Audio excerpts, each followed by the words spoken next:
ভাইজান, এখান থেকে কি উবার পাওয়া যাবে? মহাকাশ থেকে কি আজকে আসছেন ভাইজান? মানে? মানে এটা আপনার শহর না, এটা গ্রাম। এখানে উবার পাওয়া যায় না, ভ্যান গাড়ি ভাড়া পাওয়া যায়। আচ্ছা, আপনি কোথায় যাবেন? চৌধুরী বাড়ি যাব। চিনেন আপনি? সূর্য বেশ অবাক হলো। লোকটা চৌধুরী বাড়ির নাম শুনতেই তাকে নিজের বাইকের পেছনে উঠতে বলেছে। সূর্য ভাবছিল, যেহেতু বাড়িটা চেনে না, তাই লোকটার সাথে যাওয়াটাই উত্তম হবে। তাই লোকটার বাইকে উঠে বসলো। লোকটা বাইক স্টার্ট দিতেই বিকট একটা শব্দ হলো। বেশ পুরনো মডেলের বাইক, দেখে বোঝা যাচ্ছে। হেলে দুলে বাইক চালিয়ে লোকটা যেতে লাগলো। কিছু দূর যেতেই হঠাৎই লোকটা প্রশ্ন করলো, ভাইজান কি ঢাকা শহর থেকে আসছেন? না, আমি লন্ডন থেকে আসছি। মানে কন কি ভাইজান, লন্ডন থেকে আসতেছেন? তাহলে আপনার গাটকি বচকা কোথায়? গাট্টি বোচকা মানে? মানে বিদেশ থেকে মানুষ আসলে তো কত কিছু নিয়ে আসে। আপনার হাতে দেখতেছি একটাই ব্যাগ। চৌধুরী বাড়িতে গিয়ে কি কাজ? আছে একটু ব্যক্তিগত কাজ। আপনি একটু দ্রুত যান, আমি বড্ড ক্লান্ত। লোকটা আর কথা বাড়ালো না। 20 মিনিটের পরেই পৌঁছে গেল গন্তব্যস্থলে। রাজপ্রাসাদের মতো বাড়ি দেখে অবাক হলো সূর্য। সে ভাবতে পারেনি এত বড় বাড়ি হবে। লোকটা তাকে বাইক থেকে নামিয়ে দিল। সূর্য পকেট থেকে টাকা বের করতে যাবেই তখন লোকটা বলল, আরে মিয়া, ফাজলামি করেন আমার সাথে? আপনি টাকা বের করছেন কেন? জানেন, দাদাজান যদি জানেন আপনাকে বাড়ি পৌঁছে দিয়ে টাকা নিয়েছি, তাহলে আমার ঘাড়ে আর মাথা থাকবে না। আরে কেউ জানবে না, টাকাটা রাখুন। আপনার টাকা আপনি গিলে খান, আমি চললাম। ডাক্তার আপা আমার জন্য অপেক্ষা করছেন। বলেই লোকটা বাইক নিয়ে চলে গেল। সূর্য বেশ অবাক হয়ে বাড়ির ভিতরে গেল। বাড়ির সামনে বিশাল বড় পুকুর, তার পাশ দিয়েই একটা রাস্তা চলে গেছে মূল বাড়ির দিকে। রাস্তার দুই পাশে বেশ সুন্দর করে ফুলের গাছ লাগানো। উঠানের মধ্যে বিশাল একটা বসার জায়গাও করা। সূর্য কিছুটা ভয় নিয়ে বাড়ির দরজায় গিয়ে নক করলো। ঠিক তখনই একজন মধ্যবয়স্ক মহিলা দরজা খুলে দিয়ে তার দিকে অবাক হয়ে তাকিয়ে রইলেন। সূর্য তাকে সালাম দিল। তখন ভদ্রমহিলা প্রশ্ন করলেন, বাবা, কে তুমি আর কাকে চাইছো? জি, আমি প্রতাপ চৌধুরীর সাথে দেখা করতে এসেছিলাম। ও, আব্বাজানের সাথে দেখা করবেন? কিন্তু উনি তো এখন বিশ্রাম নিচ্ছেন। ভিতরে এসে বসো, আমি দেখছি। ভদ্রমহিলা সূর্যকে নিয়ে সোফায় বসালেন। সূর্যের চারপাশে তাকালো। তারা যে বেশ প্রভাবশালী মানুষ সেটা কথাবার্তায় বোঝা যাচ্ছে। বাড়ির ডেকোরেশনও তার প্রমাণ দিচ্ছে। সূর্য সোফায় বসতেই বাড়ির কাজের মেয়ে শরবত নিয়ে তার সামনে আসলো। সূর্য হাসি মুখে সেটা হাতে তুলে নিল। একটু পর 20-22 বছর বয়সী রোগা পাতলা একটা ছেলে হাত ধরে ধরে একজন বয়স্ক লোককে এনে তার সামনে বসালো। সূর্য তাকেও সালাম দিল। বৃদ্ধ লোক সালামের জবাব নিয়ে সোফায় হেলান দিয়ে বসে বললেন, শুনলাম তুমি আমার সাথে দেখা করতে এসেছো। তা কোথা থেকে এসেছো তুমি? জি, আমি লন্ডন থেকে আসছি। প্রতাপ চৌধুরী চোখ মুখ কুঁচকে গেল। এত দূর থেকে তার সাথে দেখা করতে আসছে, এর কারণ কি? তিনি গম্ভীর মুখে প্রশ্ন করলেন, তোমার পরিচয় কি আর আমার সাথে দেখা করার কারণ কি? জি, আমার আম্মা আপনার কাছে পাঠিয়েছেন। আমার নাম সূর্য চৌধুরী, রুদ্র চৌধুরীর ছেলে আমি। কথাটা শুনতেই প্রতাপ চৌধুরী কেসে উঠলেন। তখন সেই রোগা পাতলা ছেলেটা দ্রুত ওনার বুকে মালিশ করতে শুরু করলো আর জোরে জোরে বাড়ির লোকজনকে ডাকতে লাগলো। মুহূর্তের মধ্যেই বসার ঘরটা পুরো জমজমাট হয়ে গেল। কমপক্ষে 10-12 জন মানুষ এসে জমা হলো সেখানে। তার মধ্যে নারীর সংখ্যায় বেশি। সূর্য বেশ হতভম্ব হলো, কিন্তু কিছু বলল না। তখন সেখানে থাকা একজন মধ্যবয়স্ক লোক সূর্যের দিকে তাকিয়ে বললেন, এই ছেলে, তুমি কি এমন বললে যে বাবা এমন চিন্তায় পড়ে গেলেন? প্রতাপ চৌধুরী হাতের ইশারায় থামিয়ে দিলেন সেই লোককে। এরপর সূর্যের দিকে তাকিয়ে বললেন, কি তা তোমার মা তোমাকে এখানে পাঠালো, কিছু বলে দিয়েছে? জি না, তেমন তো কিছু বলেননি। উনি বললেন দেশে এসে চৌধুরী বাড়ির লোকজনের সাথে দেখা করতে। এখানেই নাকি আমার আত্মীয় স্বজন সবাইকে খুঁজে পাবো। আসলে বিদেশে পড়াশোনা শেষ করার পর বেকারি ছিলাম। ছোটবেলা থেকে একা একাই বড় হয়েছি। সবার পরিবার আত্মীয় স্বজন আছে, কিন্তু আমার কেউ নেই। তাই মায়ের কাছে সবসময় জানতে চাইতাম আমার পরিবার কোথায়। তখন মা বলতেন বড় হওয়ার পর জানাবেন। 2 সপ্তাহ আগে আমাকে বললেন এই বাড়ির কথা। এরপর ঠিকানাও দিয়ে দিলেন। তাই দেখা করতে আসলাম। বাড়ির লোকজনের ভিতরে ততক্ষণে কানাঘুষা শুরু হয়ে গেছে। প্রতাপ চৌধুরী চোখ রাঙিয়ে তাকাতেই সবাই যেন চুপ মেরে গেল। তখন প্রতাপ চৌধুরী সূর্যের দিকে তাকিয়ে বললেন, আর মা কখনো বলেনি তুমি কেন তোমার পরিবারের থেকে আলাদাভাবে বিদেশে থাকো? জি না, সেরকম কোনো কথা তো কখনো বলেননি। আর আর আমিও কখনো জানতে চাইনি। আর বাবা এখন কি করে? কথাটা শুনে সূর্য মাথা নিচু করে ফেলল। প্রতাপ চৌধুরী অবাক হয়ে তাকালেন সূর্যের দিকে। সূর্য মাথা কিছুক্ষণ নিচু করে থাকার পর বলল, আমি কলেজে ওঠার পরে বাবা একদিন হার্ট অ্যাটাকে মৃত্যুবরণ করেন। এরপর আমার মাই আমাকে বড় করেছেন। কথাটা শুনে প্রতাপ চৌধুরী হয়তো আঘাত পেলেন, কিন্তু সেটা তার চেহারায় ফুটে উঠল না। তিনি নিজের গম্ভীর ভাব বজায় রেখে পরিবারের সবার দিকে তাকিয়ে বললেন, তোমরা কি ওকে চিনতে পেরেছো? ও রুদ্রের ছেলে সূর্য। তখন বাড়ির সবাই কিছুক্ষণের জন্য হাঁ হয়ে তাকিয়ে থাকলো সূর্যের দিকে। সেখানে দাঁড়িয়ে থাকা মধ্যবয়স্ক দুইজন লোক একে অপরের দিকে তাকালেন। এরপর প্রতাপ চৌধুরীর দিকে তাকিয়ে বললেন, আব্বা, আপনি ওর সাথে এভাবে কথা বলছেন কেন? ওকে এখনই বাড়ি থেকে বের করে দিন। ও কি জানে না ওর কোনো যোগ্যতা নেই এই বাড়ির ভিতরে প্রবেশ করার? হ্যাঁ আব্বা, আফতাব একদম ঠিক কথা বলেছে। ওর বাবা আমাদের সম্মান মাটির সাথে মিশিয়ে দিয়ে এরপরে ও কিভাবে এই বাসায় ঢুকলো? সূর্য বেশ অবাক হয়ে দুজনের দিকে তাকালো। তার মায়ের বক্তব্য অনুযায়ী তার বাবার আরো দুই ভাই ছিলেন, একজন আফতাব চৌধুরী আর অন্যজন আকরাম চৌধুরী। আফতাব চৌধুরী সবার ছোট আর আকরাম চৌধুরী সবার বড়। মাঝখানে তার বাবা রুদ্র চৌধুরী। তাদের একজন বোনও আছে যিনি সবার ছোট। সূর্য বুঝতে পারল এরাই তার দুইটা চাচা। সে অবাক হয়ে দুজনের দিকে তাকালো। তখন প্রতাপ চৌধুরী তার ছেলেদের দিকে তাকিয়ে বললেন, সবাই জানোয়ার হয়ে গেলেও আমি হতে পারি না। আমি জমিদার সূর্যশেখর চৌধুরীর ছেলে প্রতাপ চৌধুরী।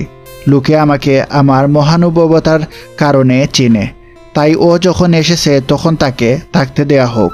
বাকি কথা আমি রাতে সবাই বাসায় ফিরলে বলবো। আব্বা, আপনি ভুল করছেন। এই ছেলেকে এখানে রাখা মানে আরেকটা কাল সাপ পোষা। আপনি আপনার ছেলেকে ঠিক এরকম লাই দিয়েছিলেন, আর সে আপনার সম্মান মাটির সাথে মিশিয়ে দিয়ে গেছে। এখন তার ছেলেকে আবার সুযোগ দিয়ে যেটুকু সম্মান অবশিষ্ট আছে সেটাও নষ্ট করতে চাইছেন? চুপ করো আফতাব, তোমার সাহস কি করে হলো? তুমি আমার মুখের উপর কথা বলো। ভুলে যেও না, প্রতাপ চৌধুরী কখনো নিজের কথার বাইরে কারো কথা শুনতে চায় না। রহিম, যা 2 তলার বড় রুমটা ওকে থাকার ব্যবস্থা করে দে। আর বাড়ির সবাইকে বলে দিচ্ছি, আমার কথার বাইরে ওর সাথে খারাপ ব্যবহার কেউ করতে পারবে না। তখন প্রতাপ চৌধুরীর সেবায় থাকা সেই রোগা পাতলা ছেলেটা এসে সূর্যের ব্যাগটা হাতে নিয়ে নিল।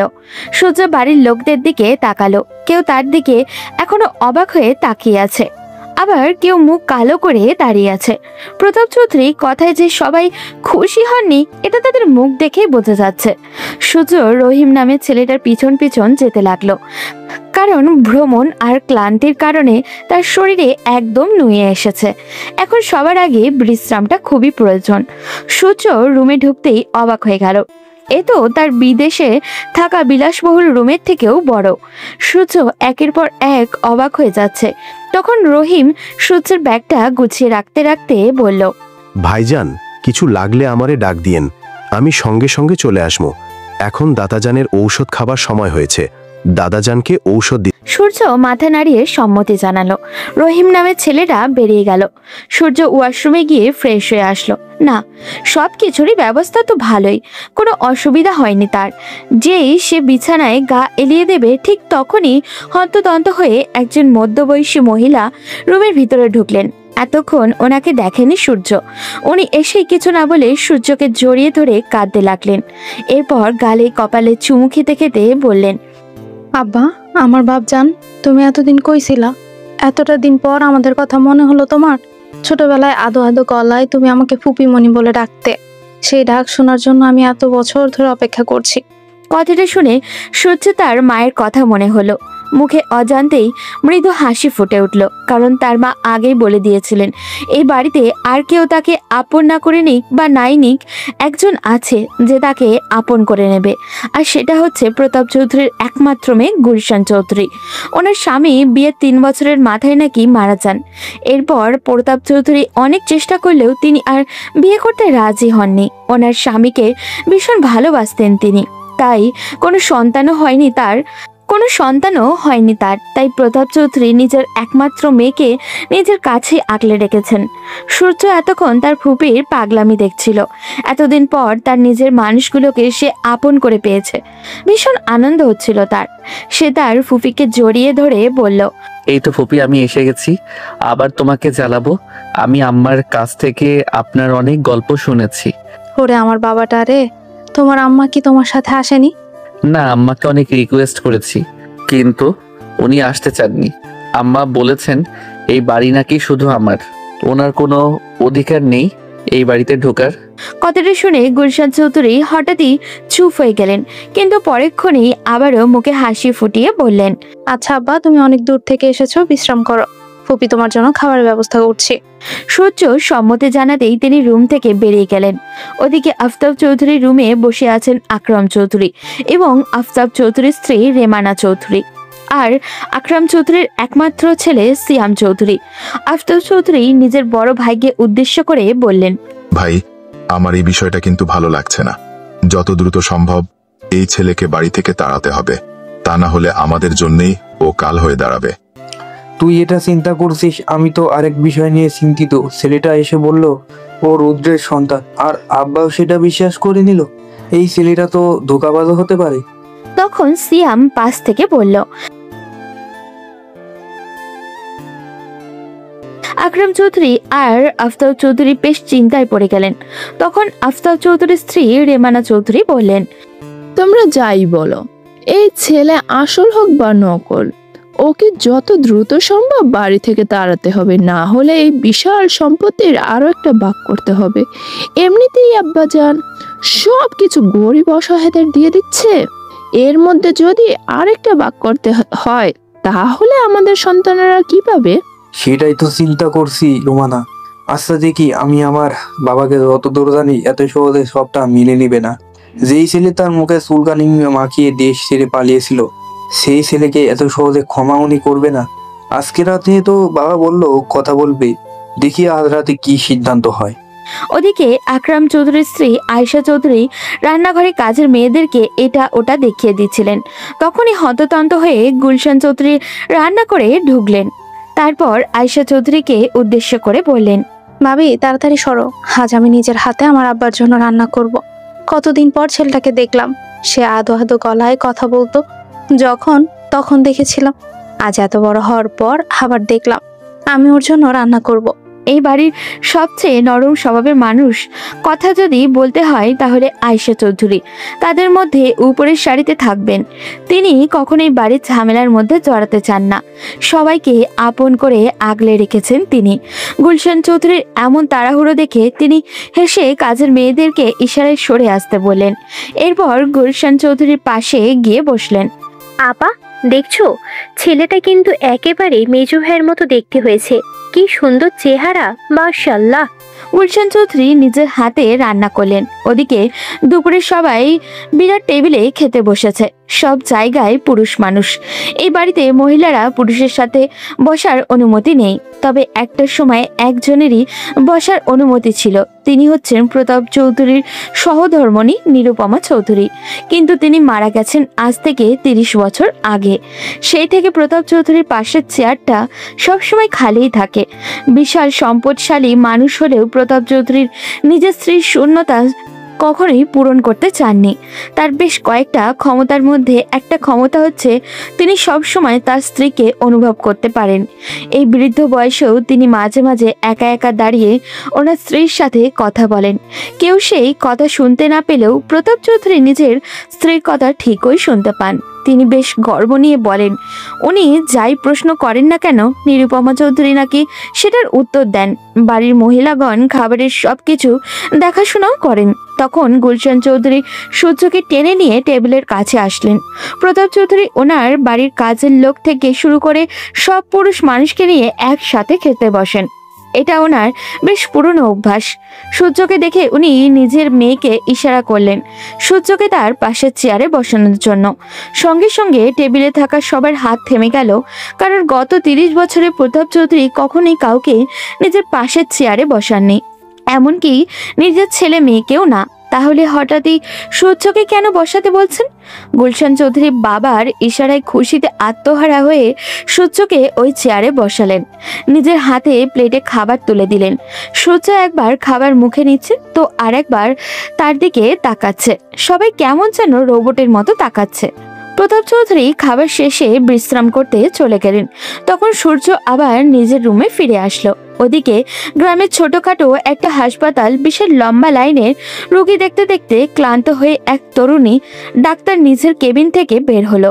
কিন্তু বাইরে আসতেই তো চক্ষু চড়ক গাছ, কারণ সে যে লোকটাকে নিজের টুকটাক কাজের জন্য রেখেছিল সেই লোকটা একজন বৃদ্ধ মহিলার হাতে থাকা প্রেসক্রিপশনটা দেখে এটা ওটা বলছে।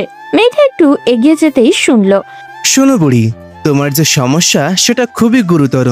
তোমার ওপরের টিকিট চলে এসেছে। তোমাকে এখন বললে তুমি হার্ট অ্যাটাক করে মারা যাবে। তোমার নাতির নাম্বার দাও, আমি ওকেই বলবো। ডাক্তার সাহেব, আমার চিকিৎসাটা করবেন না? পিছন থেকে আলিশার কণ্ঠ শুনে সোহেল হতভম্ব হয়ে যায়। এরপর নিজেকে স্বাভাবিক করে হাসি মুখে বলে, আরে আপা, আমি তো মজা করছিলাম, আপনি এটাকে সিরিয়াসলি দিয়ে দিলেন। এরকম মজার কাহিনী আমি অনেকবার শুনেছি সোহেল ভাই। তুমি আর ভালো হলে না।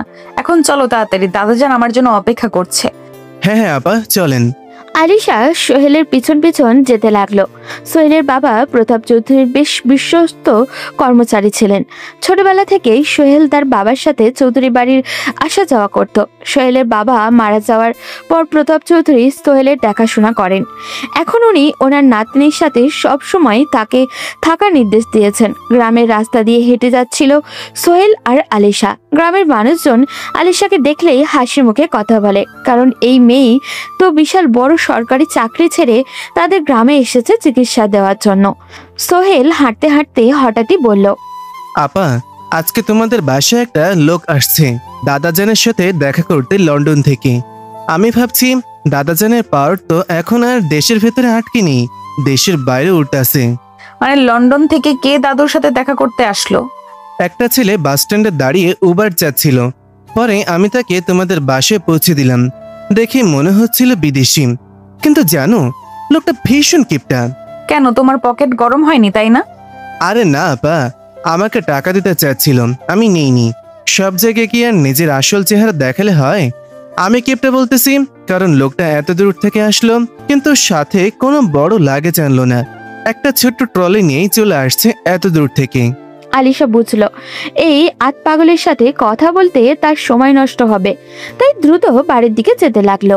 কিছু দূর যেতেই দেখতে পেল গ্রামের কলেজ ছুটি হয়েছে, ছাত্রছাত্রীরা বেরিয়ে আসছে। তাই সে কিছুক্ষণ অপেক্ষা করলো নিহাকে নিয়ে একদম ফিরবে। এবার তাদের পরিচয়টা দিয়েই দেই। আলিশা চৌধুরী হচ্ছে আকরাম চৌধুরীর একমাত্র মেয়ে। সিয়ামের থেকে বয়সে 3 বছরের ছোট। আর নিহা হচ্ছে আফতাব চৌধুরীর একমাত্র মেয়ে। এবার ইন্টার প্রথম বর্ষে পড়াশোনা করছে। আলিশা ঢাকা মেডিকেল কলেজ থেকে পড়াশোনা শেষ করে ওখানেই সরকারি চাকরির অফার পেয়েছিল, কিন্তু সেটা না করে নিজের দাদাজানের ইচ্ছা অনুযায়ী গ্রামের মানুষের সেবার জন্য গ্রামে ফিরে আসে। এরপর তার পরিচিত 2-3 জন ডাক্তারকে নিয়ে গ্রামের পাশেই একটা ছোটখাটো হসপিটাল দাদাজান খুলে দেন। এখন সেখানে গ্রামের মানুষদের চিকিৎসা করছে। গ্রামের মানুষের কাছে সে ভীষণ জনপ্রিয়। কিছুক্ষণ দাঁড়াতেই গেটের কাছ থেকে নিহা আলিশাকে দেখে এগিয়ে আসলো। এরপর 2 বোন বাসায় ফিরল। তখন বাড়ির পুকুর ঘাটে বসে দিয়ে মাছ শিকারের ব্যর্থ চেষ্টা চালিয়ে যাচ্ছিল সূর্য। গুলশান চৌধুরী আর আয়েশা চৌধুরী সেটা দেখে একে অপরকে জড়াজড়ি করে হাসছেন। এই দৃশ্য দেখে নিহা তার আদরের ফুপির আর বড় চাচির দিকে এগিয়ে এসে বলল, তোমাদের আমি কতদিন বলেছি ননদ আর ভাবির সম্পর্ক থাকবে সাপ আর বেজির মতো, একজন আরেকজনকে দেখলেই ফোঁস করে ফুলে উঠবে। তোমরা সেটা না করে সব সময় একে অপরের গায়ের সাথে গা লাগিয়ে ঘুরো কেন? ওসব আমি কই পারলাম নেহা, আমি ওই দায়িত্ব তোমার মায়ের হাতে ছেড়ে দিয়েছি। ঠিক তখনই নিহার নজরে এলো সুদর্শন এক যুবক বর্ষা দিয়ে মাছ ধরার ব্যর্থ চেষ্টায় লিপ্ত। তাকে দেখে নিহা জিজ্ঞাসা করলো, এটা কি দাদাজান কোথা থেকে ইনপুট করলো বড় আম্মু? এই কথা বলতেই গুলশান চৌধুরী নিহার মুখ চেপে ধরলেন। আলিশা সেটা দেখে এগিয়ে আসলো। সেও নিজেও এতক্ষণ দাঁড়িয়ে ওই মানুষটাকে দেখছিল, কিন্তু চিনতে পারছিল না। তখন তাদের দুজনের সংশয় ভাঙিয়ে দিয়ে গুলশান চৌধুরী বললেন, আরে ওকে তুই চিনবি না? আলিশা চিনবে। ও হচ্ছে তোর মেজো চাচার ছেলে সূর্য। তোর মেজো চাচা যে লন্ডনে থাকতো তার একমাত্র ছেলে। আলিশা, তুই ওকে চিনতে পারিসনি? ও সূর্য। কথাটা শুনতেই আলিশার হাত থেকে অ্যাপ্রনটা পড়ে গেল। সে আরো একবার চোখের ইশারায় ফুপিকে জিজ্ঞাসা করলো, কথাটা কি সত্যি কিনা। গুলশান চৌধুরী হাসি মুখে উত্তর দিল, না, হ্যাঁ। এবার আলিশার কান্না করে দেওয়ার মতো অবস্থা। সে কল্পনাও করতে পারেনি সূর্যকে আবার তার চোখের সামনে দেখবে। তাদের এই চিন্তা ভাবনার মাঝেই নিয়া হুট করেই বলে উঠল, আরে আম্মু বললো ওই চাচাকে নাকি দাদাজান বাড়ি থেকে তাড়িয়ে দিয়েছে। তাহলে ওনার ছেলেকে এই বাড়িতে ঢুকতে দিল কিভাবে এই বুড়ো?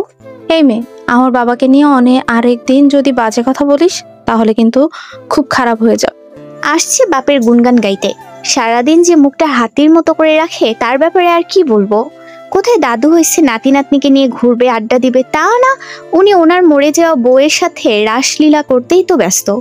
আয়েশা চৌধুরী আর আলিশা ফুপি ভাইজির তুমুল ঝগড়া দেখে হাসতে হাসতে গড়াগড়ি খাচ্ছে। এরই মধ্যেই সূর্য বড়শিটা নিয়ে এসে উঠানে ছুঁড়ে ফেলে বলল, ফুপি, তুমি আমার সাথে এরকম মজা করতে পারলে? পুকুরে একটাও মাছ নেই আর তুমি আমাকে এখানে আধা ঘন্টা ধরে দাঁড় করিয়ে রাখলে। সূর্যের কথায় সবাই আরেক দফা হেসে নিল। তখন গুলশান চৌধুরী এগিয়ে এসে সূর্যের মাথায় হাত বুলাতে বুলাতে বললেন, মাছ আছে, কিন্তু তুই ধরতে পারিস না সেটা বল। কাল আব্বাকে বলবো লোক লাগিয়ে মাছ ধরাতে। এখন ওদের সাথে পরিচয় হয়ে নে। এই হচ্ছে তোর বড় চাচার মেয়ে আলিশা। ছোটবেলায় তুই যে কদিন এখানে ছিলি ও তোকে কোলে নিয়ে ঘুরতো, ও তোর বড় বোন। আর এই হচ্ছে নিহা, তোর ছোট চাচার মেয়ে। ওর সাথে বেশি মিশবি না, খুব শয়তান মেয়ে। এই মহিলা, ফাজলামি মারো আমার সাথে? সুন্দর একটা পোলার সামনে আমাকে অপমান করতে চাইছো? এর ফলাফল কিন্তু খুব খারাপ হবে। রাতে ঘুমের মধ্যে গিয়ে ঘাড় মটকে দিব। এই আপা, তুমিও না ওর সাথে এখন ঝগড়া করছো? চলো ঘরের ভিতরে যাই। এরপর তারা সবাই একসাথে ভিতরে ঢুকলো। এই দৃশ্য চোখে পড়তেই এই বাড়ির ছোট বউ অর্থাৎ আফতাব চৌধুরীর স্ত্রী রুমানা চৌধুরী নিজের স্বামীকে উদ্দেশ্য করে বললেন, আদিক্ষেতা দেখো ওনাদের। আমার তো মনে হয় এরাই কোনোভাবে যোগাযোগ করে এই ছেলেকে এখানে এনেছে, যাতে সম্পত্তির ভাগ নিতে পারে। এই ছেলে তো থাকবে বিদেশে, আর দেশে বসে এরাই সবকিছু ভোগ করবে। তুমি চিন্তা করো না রুমানা, এই ছেলে বেশি দিন এখানে টিকতে পারবে না। খুব তাড়াতাড়ি ওকে তাড়ানোর ব্যবস্থা করছি। ওদিকে সন্ধ্যায় সবাই সোফায় বসে আছেন। চারিদিকে তখন থমথমে পরিবেশ। বাড়ির ছোট থেকে বড় সবার মুখেই তুমুল আগ্রহ বিরাজমান, কারণ একটু পরেই প্রতাপ চৌধুরী আসবেন গুরুত্বপূর্ণ কথা বলতে, আর সেটা সূর্যের ব্যাপারে। এই সম্পর্কে সবারই ধারণা আছে। মুহূর্ত পার হতে না হতেই প্রতাপ চৌধুরী লাঠির গটগট শব্দ করে বসার ঘরে ঢুকলেন। আর পিছন পিছন রহিম আসছে, হাতে তার ফাইলের স্তূপ। এগুলো যে এই চৌধুরী পরিবারের সম্পত্তির কাগজপত্র, এই ব্যাপারে সবারই জানা। এটা দেখে প্রতাপ চৌধুরীর দুই ছেলের মাথায় আগুন ধরে গেল। তবে কি তাদের বাবা সূর্যকে সব সম্পত্তি দিয়ে দিবেন? প্রতাপ চৌধুরী নিজের গাম্ভীর্য ভাব বজায় রেখে সোফায় বসলেন। এরপর সূর্যকে বললেন, হে সূর্য, এবার বলো তোমরা কি চাও? সূর্য বেশ অবাক হলো। এরপর দাদাজানকে উদ্দেশ্য করে বলল, কি চাই মানে? তুমি তো আর বিনা উদ্দেশ্যে ওই দূর দেশ থেকে এখানে আসোনি, তাই তোমার চাহিদা কি সেটা বলো। আমার কোনো চাহিদা নেই, কোনো কিছু পাওয়ারও আশা নেই। দেখো সূর্য, তুমি আমাকে চিনো না, তাই আমার সামনে মিথ্যা বলার সাহস করছো। বিশ্বাস করেন দাদাজান, আমি সত্যি বলছি। আপনাকে কেন মিথ্যা বলবো? তার মানে কি তুমি তোমার বাবার প্রাপ্য সম্পত্তি নিতে এখানে আসোনি? না দাদাজান। তুমি লন্ডনে কি করো? সূর্য এবার চমকে গেল। কি উত্তর দিবে সে? কিন্তু এখন তাকে স্বাভাবিক থাকতে হবে, তাই সে নিচু স্বরে বলল, জি, পড়াশোনা সবে শেষ করেছি। এখন ছোটখাটো একটা রেস্টুরেন্টে ওয়েটারের জব করি। চেষ্টা করছি ভালো একটা চাকরির। সূর্যের কথা শুনতেই বাড়ির লোকদের মুখে বিদ্রুপের হাসি ফুটে উঠল। তাদের কাছে এই চাকরি খুবই নগণ্য। চৌধুরী বাড়ির ছেলে কিনা রেস্টুরেন্টে ওয়েটারের জব করবে, আর করলেই বাকি। তারা তো এই ছেলেকে বাড়ির লোক বলে মনেই করে না। সূর্যের দাদা কিছুক্ষণ চুপ করে থাকলেন, এরপর বললেন, তা এখানে থাকবে নাকি আবার নিজের মায়ের কাছে ফিরে যাবে? কয়েকদিন থেকেই চলে যাব। আমার আম্মার তো আমি ছাড়া কেউ নেই। আচ্ছা, তাহলে রুমে যাও, এখন আমি বাকিদের সাথে কথা বলবো। আর তোমার যতদিন ইচ্ছা থাকো, যা ইচ্ছে করো, এসব তোমারই। সূর্য হাসি মুখে নিজের রুমে চলে গেল। তখন প্রতাপ চৌধুরী নিজের ছেলেদের উদ্দেশ্য করে বললেন, এতদিন তোমাদের বলার পরেও আমি সম্পত্তি ভাগ করে দেইনি, কারণ আমার সম্পত্তির উত্তরাধিকারী 4 জন। তাদের মধ্যে একজন অনুপস্থিত ছিল।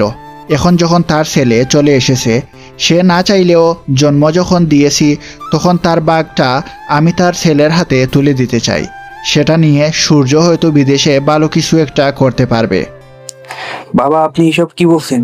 আপনি তো ওর বাবাকে বাড়ি থেকে বের করে দিয়েছিলেন, তাহলে আজ কেন রুদ্রের সন্তান এই বাড়ির সম্পত্তি পাবে?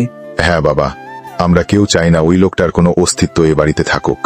আমরা ওকে ঘৃণা করি। আপনার কথার অবাধ্য হয়ে যে লোকটা একটা রাস্তার মেয়ের জন্য সবার মুখে চুনকালি মাখিয়েছিল, সেই লোকের অস্তিত্ব আপনি আবার ফিরিয়ে আনতে চাইছেন? প্রতাপ চৌধুরী খুব বুদ্ধিমান মানুষ। তিনি চুপচাপ কিছুক্ষণ ছেলেদের আপত্তি শুনলেন। তিনি জানেন তার এই 2 ছেলে খুবই স্বার্থপর। নিজেদের স্বার্থ ছাড়া তারা কিছুই বোঝে না। এমনকি তাদের একমাত্র বোনকেও যখন প্রতাপ চৌধুরী এই বাড়িতে রাখার সিদ্ধান্ত নিয়েছিলেন, তখন তারা আপত্তি করেছিলেন। তাই তিনি কিছুক্ষণ চুপ করে থাকার পর বললেন, তোমরা কি ভাবছো, যদি সূর্য ফিরে না আসতো তাহলে রুদ্রের সম্পত্তি আমি তোমাদের হাতে তুলে দিতাম? কখনোই না। আমি এই সম্পত্তি গরিব অসহায় মানুষদের মাঝে বিলিয়ে দিতাম। আমি কারো হকের উপর হাত দিতে চাই না। সন্তান হিসেবে যখন জন্ম দিয়েছি, আমি স্বীকার করি আর না করি, এটা ওর প্রাপ্য ছিল। যেহেতু ওর সন্তান বিদেশে কষ্ট করছে, আমার উচিত ওর প্রাপ্য ওকে বুঝিয়ে দেওয়া। কিন্তু বাবা, আজ পর্যন্ত আপনি আমাদের কথার কোনো মূল্যায়ন করেন। ছোটবেলায় থেকে আপনি যা বলেছেন তাই শুনে এসেছি, কিন্তু আপনার কাছে কখনো ঠিক মূল্যায়নটা পাইনি। আপনি সবসময় আমাদেরকে এক চোখে আর রুদ্র ও তার পরিবারকে আরেক চোখে দেখে এসেছেন। এই কথা শুনে প্রতাপ চৌধুরী ভীষণ রেগে গেলেন। তিনি কখনো নিজের সন্তানদের মধ্যে কাউকে আলাদা চোখে দেখেননি। এরপরেও নিজের বড় ছেলের মুখ থেকে এমন কথা শুনে তিনি বেশ রেগেই বললেন। প্রতাপ চৌধুরী এমন রাগী চেহারা দেখে তারা 2 জন ভড়কে গেলেন।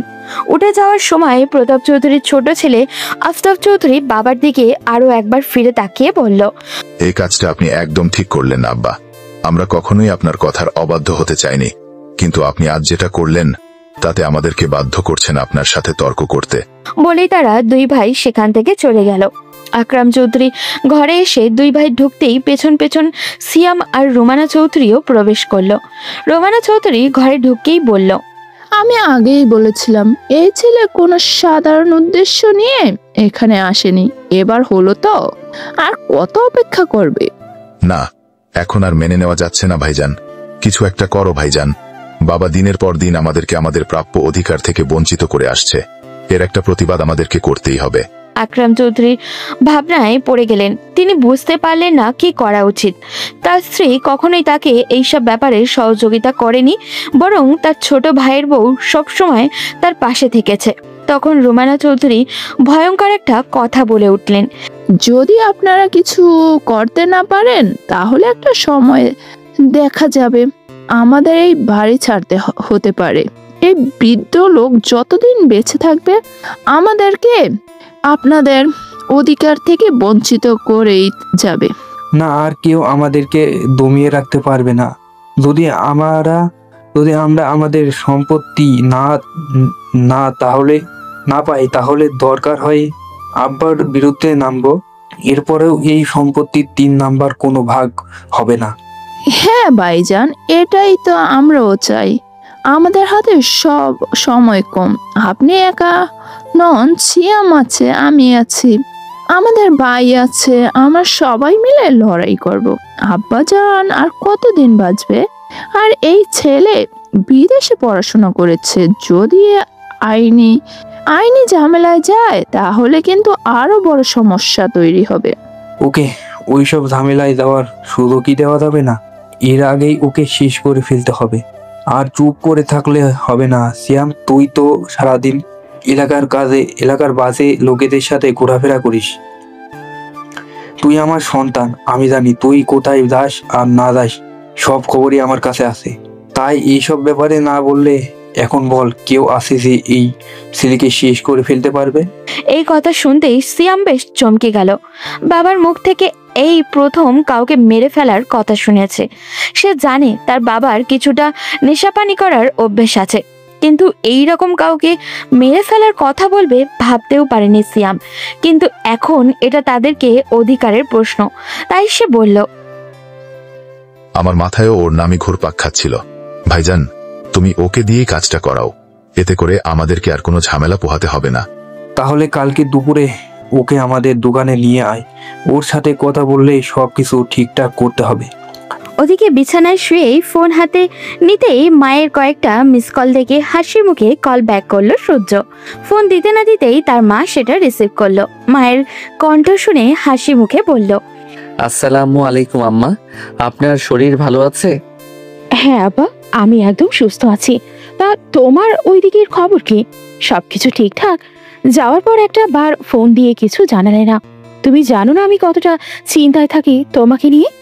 আসলে আম্মা, এখানে এত ব্যস্ত ছিলাম আপনাকে কল করার আর সময়ই পাইনি।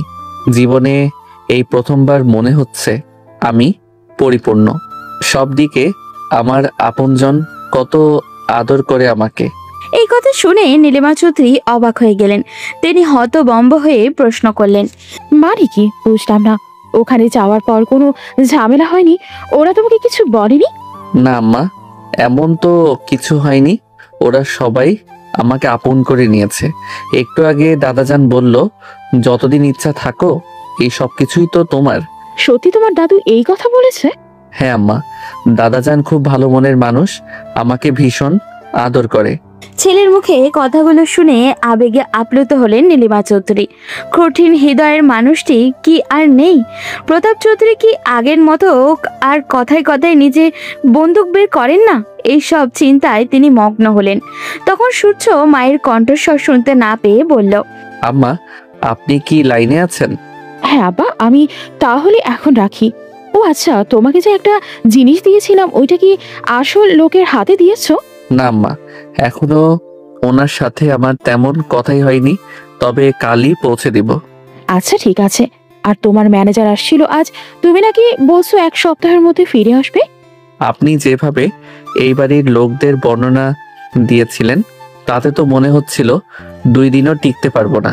সেই জন্য রাহাতকে বলে এসেছিলাম 1 সপ্তাহের মধ্যেই ফিরে আসব।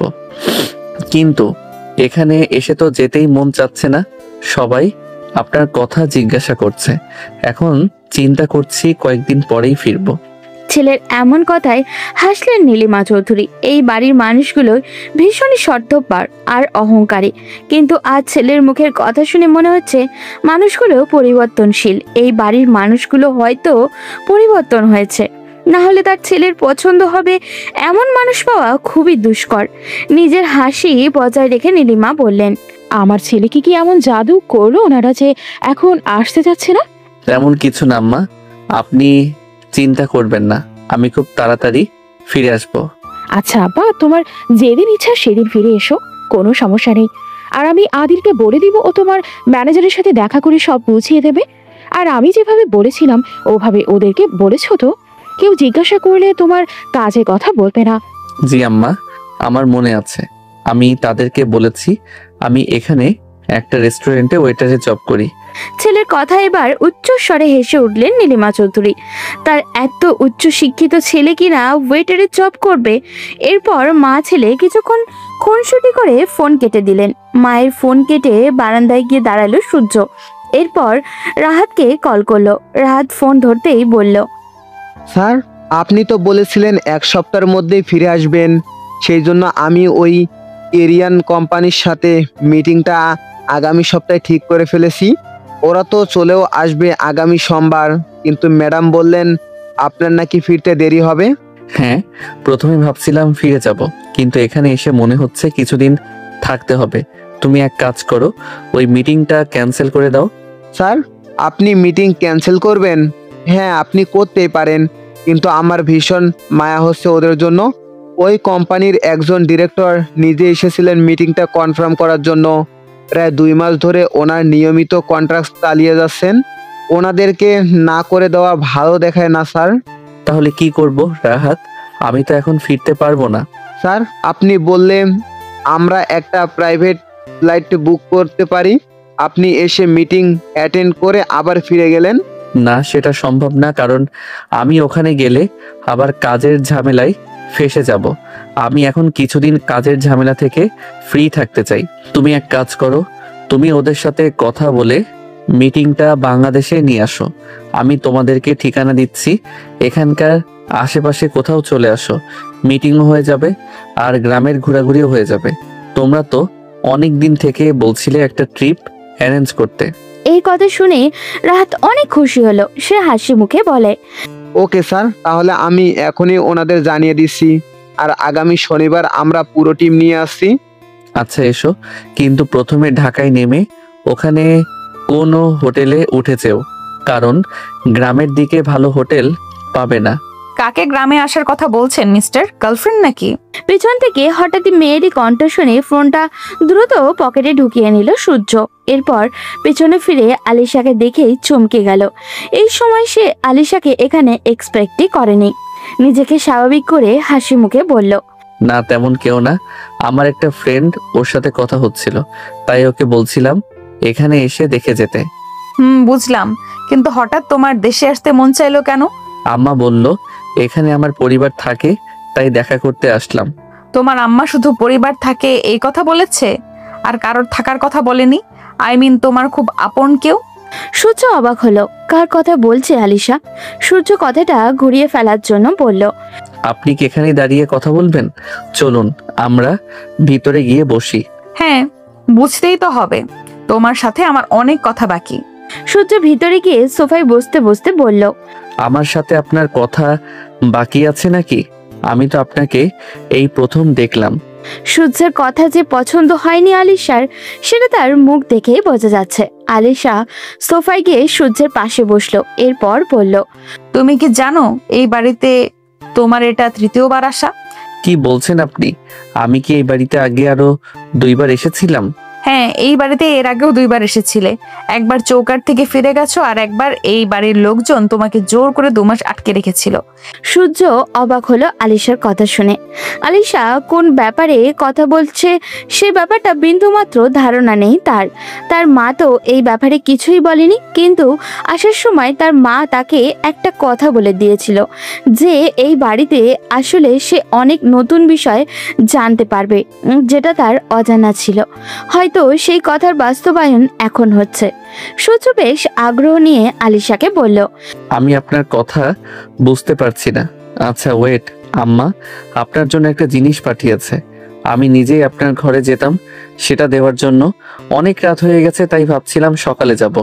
আলিশা বেশ অবাক হলো, তার মেজো চাচি আবার কি পাঠালো তার জন্য। সে অবাক হয়ে তাকিয়ে রইল সূর্যর দিকে। সূর্য নিজের ব্যাগটা খুলে একটা ছোট ব্যাগ এগিয়ে দিল আলিশার দিকে। আলিশা ব্যাগটা খুলতে গিয়ে দেখলো বেশ শক্তভাবে এটা আটকানো, যাতে কেউ খুলতে না পারে। ব্যাগটা খুলতেই আলিশা বলতে চোখ দিয়ে জল গড়িয়ে পড়ল, কারণ এটা তার মেজো চাচির বিয়ের গহনা, সাথে এটা ছোট্ট চিরকুট। আলিশা চিরকুট খুলতেই সেখানে লেখা দেখলো, মামুনি, তোমার তো অপেক্ষা করার কথা ছিল আমার ছেলের জন্য। আমার জানি না অপেক্ষা করেছো কিনা, যদি করে থাকো তাহলে নাও, পাঠিয়ে দিলাম তোমার জিনিস তোমার কাছে। এখন পারলে আটকে রেখো, আর না পারলে আমাকে দোষারোপ করো না। আমি তোমাকে সুযোগ দিলাম, আর আমি চাই তুমি নিজে থেকেই আমার ছেলেকে সব সত্যি কথা বলবে। এই বাড়িতে শুনশান ছাড়া, গুলশান ছাড়া অন্য কেউ আমার ছেলেকে সত্যটা জানাবে না, সেটা আমি জানি। গুলশান এখন কোথায় আছে সেটাও তো জানা নেই, তাই এই দায়িত্বটা তোমাকে দিলাম। আমি আমার সূর্যকে অতীত সম্পর্কে বিন্দুমাত্র জানতে দেইনি। যদি তোমার মনে হয় আমার ছেলেকে সত্যটা জানানোর দরকার, তাহলে তুমি নিজে থেকেই সত্যটা ওকে জানিয়ে দিও। এতে তোমাদের সবার ঘৃণার পাত্রী তোমার মেজো চাচি। চিরকট পরে আলিশা মুচকি হাসলো। সহ্য হত বম্বের মতো সব দেখছিল। মেয়েটা একবার কান্না করতে তো একবার হাসছে, কিন্তু এর কারণটা কি সেটা বোধগম্য হলো না তার। এই প্রশ্ন করলো, কি এমন জিনিস আছে এটার ভিতরে যে আপনি এটা দেখে একবার কাঁদেন তো আরেকবার হাসেন? পাগল টাগল হলেন নাকি? হ্যাঁ, পাগল তো হয়েছি, কিন্তু কেন হয়েছে সেটা জানার আগে নিজের অতীত সম্পর্কে তোমার জানা দরকার। তোমার কি জানতে ইচ্ছে করে না কেন তুমি এই সুন্দর পরিবার ছেড়ে এত দূরে থাকো? সূর্য বেশ খুশি হলো। সে এটাই জানতে চাইছিল, কিন্তু কাউকে জিজ্ঞাসা করতে পারছিল না, কারণ এই বাড়িতে সে ফিরে আসার অনেকে যে অখুশি হয়েছে সেটা বোঝার মতো ক্ষমতা তার আছে। বিশেষ করে তার দুই চাচা যে ভীষণ বিরক্ত, সেই ব্যাপারে তার স্পষ্ট ধারণা হয়ে গেছে, কিন্তু সেটার কারণ জানতো না। আজ যখন সুযোগ পেয়েছে সব জানার, তাহলে সেটা কোনোভাবেই হাতছাড়া করবে না সে। আপনি আমাকে সত্যি বলবেন? হ্যাঁ, এবার শোনো, আমি তোমার থেকে বয়সে 5 বছরের বড়। সবকিছু যে নিজের চোখে দেখেছি তা কিন্তু নয়, তবে এমন মানুষের কাছ থেকে শুনেছি যারা কখনোই মিথ্যা বলে না। আজ থেকে 27 বছর আগের ঘটনা। তখন মেঝো চাচা অর্থাৎ তোমার বাবা রুদ্র চৌধুরী ঢাকা থেকে ডাক্তারি পড়ে সবেমাত্র গ্রামে ফিরেছেন। দাদাজান এই বাড়ির প্রথম কোনো সন্তান, যাকে এই এলাকার বাইরে পড়তে পাঠিয়েছিলেন দাদা। অনেকের আপত্তি থাকলেও দাদাজানের মুখের ওপর কথা বলার সাহস কারো ছিল না। আমার আব্বা তখন পড়াশোনা ছেড়ে দাদাজানের সাথে ব্যবসায় সহযোগিতা করছিলেন। আর ছোট চাচা তো পড়াশোনাও করতেন না, আবার কাজও করতে চাইতেন না।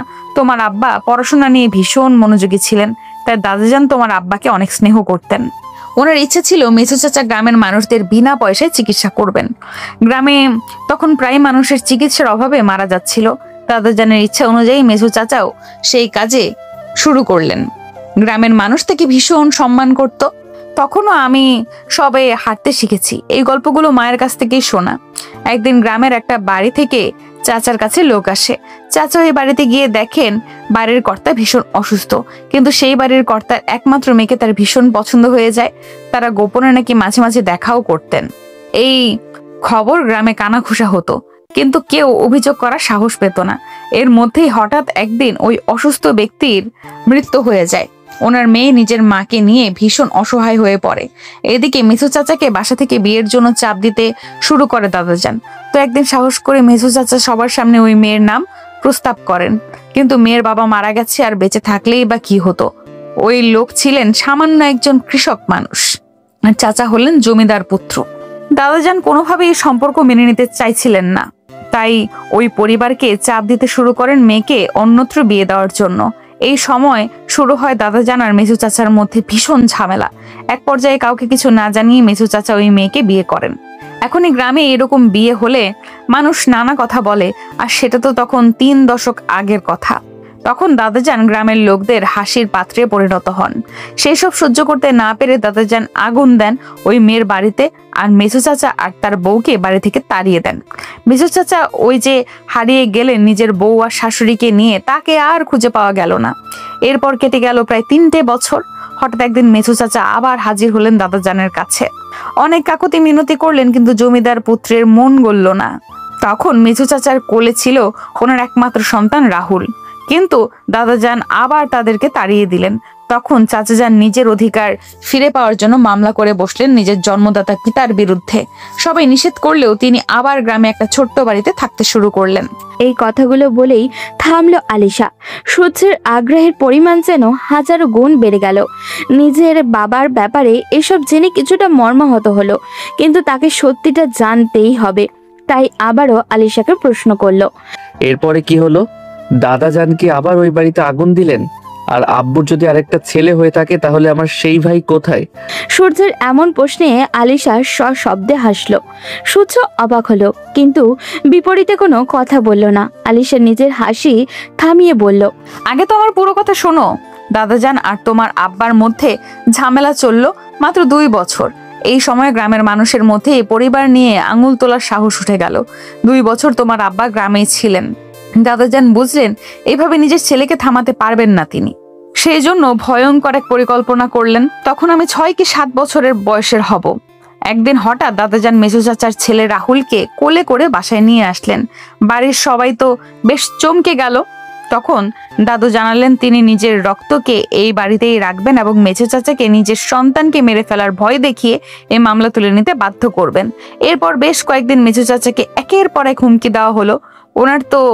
ওনার স্ত্রী তো পুরো পাগল হয়ে গেলেন নিজের সন্তান হারিয়ে। উনি ভাবলেন দাদাজান হয়তো রাগে ওনার ছেলেকে মেরে ফেলবে, কিন্তু দাদাজান বাসায় আসলে অদ্ভুত এক কাণ্ড করতেন। তিনি মেজো চাচার ছেলেকে নিজ হাতে খাওয়াতেন, এমনকি নামটাও পাল্টে দিলেন। আমাদের বংশের সবচেয়ে প্রভাবশালী মানুষ দাদাজানের বাবা জমিদার সূর্য শেখর চৌধুরীর নামের সাথে মিলিয়ে রাহুলের নাম রাখলেন সূর্য। মানে আপনি সত্যি বলছেন? হ্যাঁ, আমি এতক্ষণ যার কথা বলছিলাম সে আর কেউ না, তোমার মা। আর রাহুল নামে যে ছেলেটার কথা বলছিলাম সেটা হচ্ছে তুমি। তোমাকে দাদাজান ফুপির কাছে রাখছিল। তুমি সারা দিন মায়ের জন্য কান্না করতে, তাই ফুপি তোমাকে কোলে নিয়ে হাঁটতো। ওই সময় আমি সারাক্ষণ তোমার খেয়াল রাখতাম। বাড়ির প্রত্যেকটা লোক সারাক্ষণ চিন্তায় থাকতো তোমার না নজর লেগে যায়। তুমি ছিলে ভয়ঙ্কর সুন্দর। কিন্তু এরপর কি হলো? আমি কিভাবে এই বাড়ি থেকে গেলাম? আব্বা কি ভয়ে মামলা তুলে নিয়েছিল? হ্যাঁ, মামলা তুলে নিয়েছিল, কিন্তু এরপরও দাদাজান তোমাকে দিতে চাইছিল না, কারণ 3 সপ্তাহ এখানে থাকার পর তুমিও ফুপির সাথে মানিয়ে নিয়েছিলে। মায়ের জন্য কান্না করা প্রায় বন্ধ হয়ে গিয়েছিল। সারা দিন বাড়ির এক মাথা থেকে অন্য মাথায় দৌড়ে বেড়াতে আর আধো আধো গলায় কথা বলতে। সেই সময় তোমার আব্বু একটা প্ল্যান করেন। তিনি সব সময় উৎ পেতে থাকতেন কখন তোমাকে নিয়ে বাড়ির বাহিরে যাওয়া যায়। স্বাভাবিকভাবে বাচ্চাদের টিকা দিতে নেওয়া হয়। আমি আর ফুপি গিয়েছিলাম তোমাকে টিকা দেওয়ার জন্য গ্রামের প্রাইমারি স্কুলে। ফুপি ওইখানে গিয়ে গল্প করতে করতে ব্যস্ত ছিল গ্রামের মহিলাদের সাথে। তখন হঠাৎ করে আমার কোল থেকে তোমার আম্মা তোমাকে নিজের কোলে তুলে নেয়। আমি দিতে চাইছিলাম না, তখন তিনি আমাকে বলেছিল বড় হলে তোমাকে একেবারে আমার কাছে দিয়ে দিবেন, আমার সাথে তোমাকে বিয়ে দিবেন। আমি তখন এসব বুঝতাম না। আমি ভেবেছিলাম তখন দিয়ে দিলে হয়তো একেবারে তোমাকে পেয়ে যাব, তাই তোমাকে আম্মার হাতে তোমাকে তুলে দিয়েছিলাম। যখন সব জানাজানি হলো তখন সবাই আমাকে অনেক বকাবকি করে, কিন্তু ছোট ছিলাম বলে এক সময় সবাই থেমে যায়। সেই যে চাচাজান গেলেন আর ফিরে আসলেন না। এরপর খবর পেলাম তিনি লন্ডনে চলে গেছেন। এই হচ্ছে তোমার অতীতের কাহিনী। এরপর থেকে দাদাজান মেজো চাচার কথা শুনেই ভীষণ রেগে যায়। তবে আমি সবচেয়ে বেশি অবাক হয়েছি কেন জানো? কেন? তোমার আম্মা এতদিন পরেও সেই কথা মনে রেখেছে। এই যে চিরকুট দেখতে পাচ্ছ, এইটাতে উনি লিখে দিয়েছেন যাতে তোমাকে পারলে আমার কাছে রেখে দেই। আর এই গয়না দেখতে পাচ্ছ, এগুলো বিয়ের সময় তোমার আব্বা তোমার আম্মাকে দিয়েছিল। সূর্যের মাথা ঘুরতে শুরু করলো। তার কাছে সবকিছু স্বপ্নের মতো মনে হচ্ছে। এই বাড়িতে তার এত বড় অতীত পড়ে আছে সে কল্পনাও করতে পারেনি। সূর্য চুপচাপ মাথা নিচু করে বসে রইল। হঠাৎই আলিশা তার হাত চেপে ধরে বলল, আমি এতদিন বিয়ে করিনি কেন জানো? আমার বিশ্বাস ছিল তুমি ফিরে আসবে। সবাই আমাকে পাগল বলতো। বাবা মা অনেকবার জোর করে আমার বিয়ে ঠিক করে, কিন্তু আমি নিজেই সেটা ভেঙে দিয়েছি আর অপেক্ষা করেছি। বিশ্বাস করো, আমি তোমাকে অনেক বেশি ভালোবাসি। ওই বাল্যকালে তোমার মধ্যে কি এমন ছিল যেটা আমি আজও ভুলতে পারিনি। সূর্য অবাক হয়ে গেল আলিশার কথা শুনে। মেয়েটা যথেষ্ট সুন্দরী, কিন্তু কি এখন এই সম্পর্কে জড়ানো উচিত? যদি এই পরিবারের লোকজন তাকে এখানে থাকতে না দেয়, আর সে কোনোভাবেই এখানে থাকতেও পারবে না, কারণ লন্ডনই তার সব কিছু। সে আলিশার থেকে নিজের হাতটা ছাড়িয়ে নিতেই আলিশা কান্না করতে শুরু করলো। এটা দেখে সূর্য তাকে সান্ত্বনা দিয়ে বলল, প্লিজ আপনি কান্না করবেন না। আমি আপনার মনের অবস্থাটা বুঝতে পারছি। আমার দিকটাও একটু ভেবে দেখুন। আর এখন আম্মার সাথে কথা বলা খুব জরুরি। আমরা এই ব্যাপারে পরে কথা বলি। আলিশা কিছু না বলে রুম থেকে চলে গেল। সূর্য দ্রুত ফোনটা হাতে নিয়ে নিজের মায়ের নাম্বারে ডায়াল করতে লাগলো। তার মা ফোন রিসিভ করতেই বলে, কি রে বাবা, এখন তো বাংলাদেশে অনেক রাত হওয়ার কথা, এত রাতে না ঘুমিয়ে আমাকে কল করছো কেন? কি হয়েছে? আম্মা, আপনি আমার সাথে এমনটা কেন করলেন? কি বলছো বাবা? আমি আবার তোমার সাথে কি করলাম? আম্মা, আপনি আমার কাছ থেকে এত বড় একটা সত্য লুকালেন কি করে? এই বাড়িতে আমার এত অতীত পড়ে আছে, আপনি সবকিছু আমার দিকে গোপন রেখে চলেছেন এতদিন ধরে। নীলিমা চৌধুরী মুচকি হাসলেন। তিনি জানতেন তার ছেলে সত্যটা জানার পর এই প্রশ্নটাই তার কাছে করবে। তিনি ছেলেকে সান্ত্বনা দিয়ে বললেন, আব্বা, আমি চাইনি তুমি আমার কাছ থেকে সত্যটা জানো। যদি আমার কাছ থেকে সত্যটা জানতে, তাহলে তোমার মনে হয়তো সন্দেহ হতো যে আমি হয়তো নিজের দোষটা গোপন করে তোমাকে কথাগুলো বলছি। আমি চাইছিলাম তুমি একদম জায়গা মতো গিয়ে সত্যটা জানো। কিন্তু এই বিপদের মধ্যে আপনি আমাকে কেন পাঠালেন? এখন আমি কি করব? এই বাড়ির মানুষগুলোকে আমি বড্ড আপন ভেবেছিলাম, কিন্তু তারা আপনাদের সাথে এত খারাপ আচরণ করেছে। এটা বলো না আব্বা, এটা তোমার ভুল ধারণা।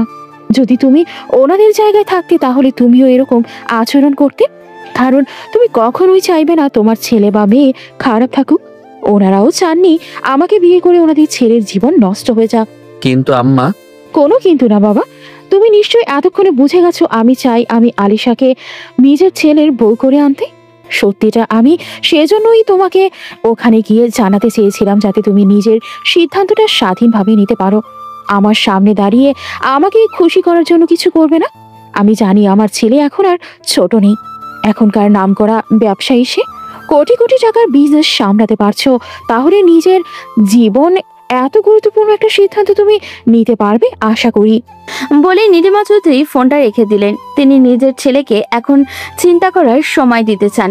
ওদিকে সূর্য ফোনটা রেখে বিছানায় গেল। পুরোটা রাত এপাশ ওপাশ করলো, কিন্তু কোনোভাবেই ঘুম এসে চোখে ধরা দিল না। সারাটা রাত জেগে চিন্তা করলো আলিশা আর তার মায়ের বলা কথাগুলো। শেষ রাতে গিয়ে সে একটা সিদ্ধান্তে উপনীত হলো। আনিশার কান্নামাখা মুখ আর তার মায়ের কথা সে রাখবে।